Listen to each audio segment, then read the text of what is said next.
I'm painting this with oil on a stretched linen canvas. It's 18 by 24 inches, and the first layer took about 3 or 4 days.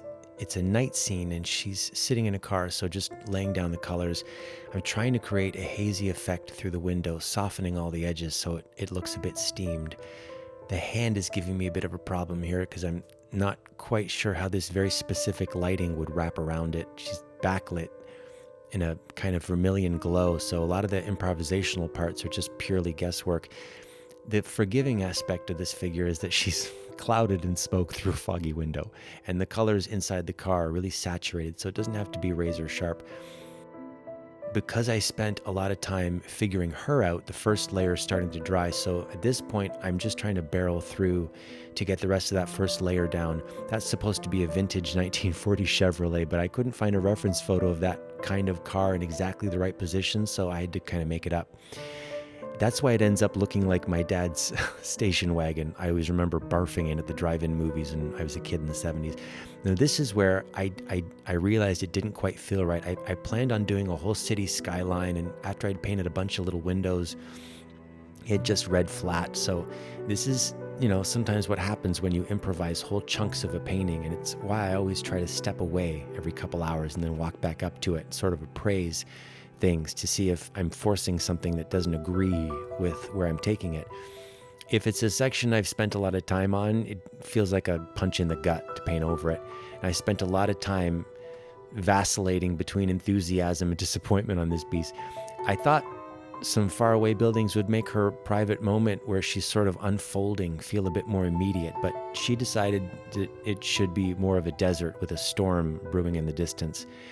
And that seemed to tell the story just a bit better. Now the challenging part is getting that sardine can to look like the surface of an automobile.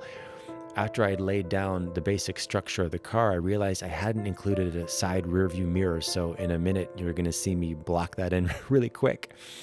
And actually I'm glad I remembered that because it does end up adding a lot to the story. You'll see the perspective go a little wonky in a minute, and that's because I'm rotating the canvas on my easel. For really straight edges, my hand is much better going in an up and down motion as opposed to side to side. See, there you see, now it's switched over.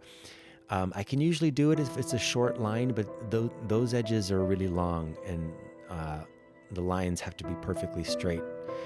So now I'm just trying to add polish and glaze to the chassis. I wanted her to be enveloped in that royal blue, so the warmth of that space in the car and all that vermilion really popped. Something I like about improvising on the canvas, it might not be exactly faithful to reality, but a lot of the time I find it adds a kind of style and charm to the image. I'd never really been interested in a precise kind of photorealism. It's just not the kind of art that I'm personally drawn to. I seem to be more interested in the interpretation of a subject. When you make stuff up on the fly, it might work, it might not work, but you can't help but develop a distinctive vision, and your imaginal cells definitely get flexed.